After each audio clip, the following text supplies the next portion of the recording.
E aí, tudo certo? Vamos falar de uma coisa que todo mundo quer: renda passiva inteligente.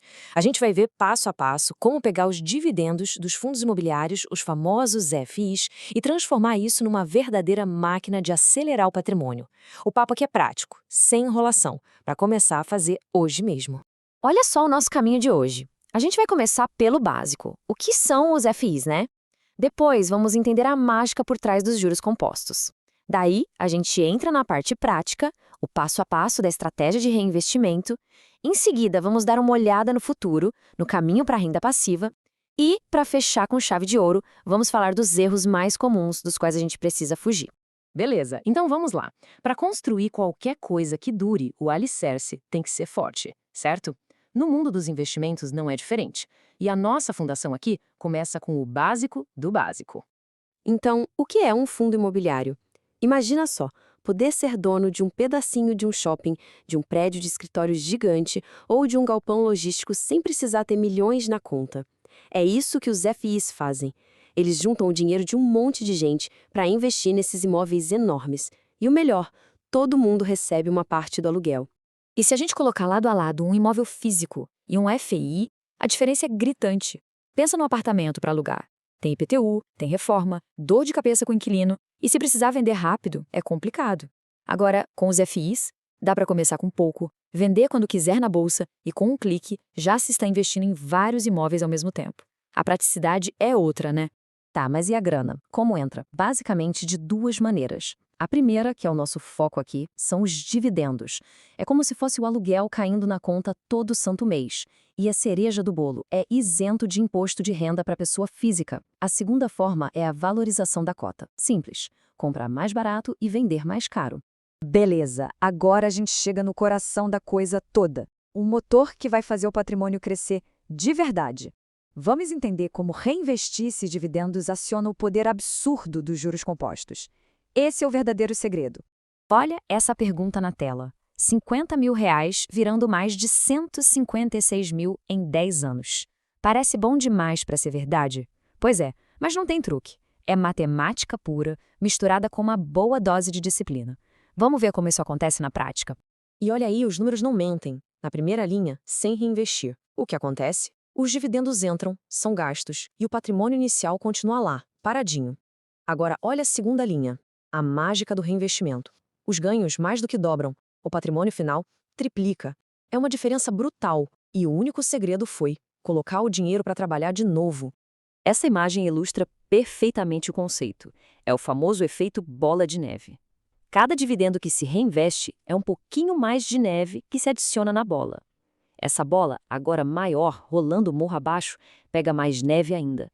E assim vai, crescendo de forma exponencial. É lindo de ver. Ok, o porquê a gente já entendeu. O poder é imenso. Mas e o como? Como se faz isso no dia a dia? Agora a gente entra no modo tutorial. É o plano de ação, o passo a passo para transformar essa ideia em resultado no bolso. E o processo é um ciclo, super simples de entender. Passo 1, os dividendos pingam lá na conta da corretora. Passo 2, esse dinheiro é acumulado. Passo 3, compra-se mais cotas. Passo 4, com mais cotas, no mês que vem, se recebe mais dividendos. E o passo 5, o mais importante de todos, repetir. De novo, e de novo, e de novo. Agora, uma dica de ouro, uma estratégia pró, principalmente para quem está no começo dessa jornada. Nos primeiros 5 anos, a meta é reinvestir pelo menos 70% de tudo que entrar de dividendos. É essa disciplina no início que vai dar o impulso necessário para a bola de neve pegar velocidade de verdade. Tá, mas reinvestir em quê? Em qualquer coisa? Não, a palavra-chave aqui é diversificação. Olha esse exemplo de carteira. A gente mistura um pouco de tudo. Fundos de tijolo, que são os imóveis físicos como shoppings, fundos logísticos que estão bombando e fundos de papel, que são títulos de dívida imobiliária. Essa mistura ajuda a gente a buscar bons retornos, mas controlando os riscos. E para saber se é uma boa hora de comprar um fundo, a gente precisa olhar alguns números. Um dos mais importantes é esse aqui, P/VP, ou preço sobre valor patrimonial. De forma bem simples, ele mostra se o fundo está barato ou caro na bolsa. Se o P/VP estiver abaixo de 1, pode ser um sinal de que tem uma oportunidade ali, que o mercado está vendendo por menos do que ele realmente vale. Vale a pena investigar o porquê. Beleza. Agora vamos dar um passo à frente e olhar para o longo prazo. Porque construir renda passiva não é uma corrida de 100 metros rasos, sabe? É uma maratona. Exige paciência e visão de futuro. Essa linha do tempo ilustra muito bem as fases da coisa toda. Nos primeiros 6 meses é a fase de construção, grão a grão. Depois a gente entra na aceleração. A bola de neve já está mais robusta. Lá pelo segundo, terceiro ano é a consolidação. A carteira já está bem mais sólida. E depois de uns 5 anos de disciplina, aí sim começa a colheita, com a renda passiva já fazendo uma diferença real no orçamento. E olha, uma coisa importantíssima. A carteira não pode ficar desgovernada. Com o tempo, alguns ativos sobem mais que outros e a sua estratégia pode sair dos trilhos. Por isso, de tempos em tempos, a cada 3 ou 6 meses, é preciso rebalancear. O que é isso? É vender um pouquinho do que subiu muito e comprar mais do que ficou para trás. É como aparar as arestas para manter tudo nos eixos. Bom, chegamos na nossa última parada. E essa talvez seja a mais crucial. Porque tão importante quanto saber o que fazer, é saber o que não fazer. Vamos falar dos erros que podem sabotar todo o plano.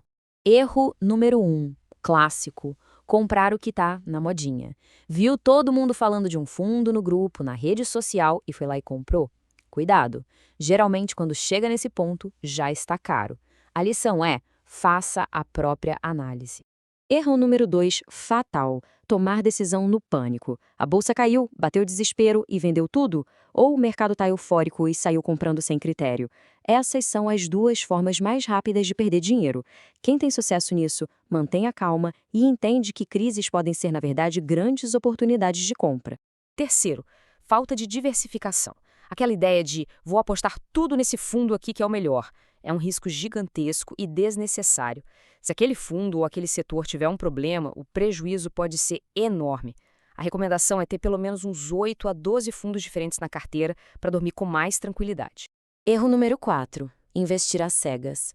É como querer dirigir de olhos fechados. Deixar de olhar o PVP, o rendimento dos dividendos, a vacância dos imóveis, é abrir mão de informações valiosíssimas para tomar uma boa decisão. E para fechar, o quinto erro, a impaciência crônica. Querer ficar rico da noite para o dia com FIs não vai rolar. É um jogo de longo prazo. Quem abandona o plano nos primeiros meses porque não está vendo resultado, acaba jogando fora todo o potencial da bola de neve. Consistência e paciência são as palavras-chave. E para fechar, essa frase resume perfeitamente a nossa conversa. O sucesso aqui não é sobre dar uma tacada de mestre. É sobre tomar pequenas decisões inteligentes de forma consistente, mês após mês, ano após ano. O segredo é começar, mesmo que com pouco, manter a disciplina e deixar a mágica do tempo e dos juros compostos fazer o trabalho dela. A construção começa hoje.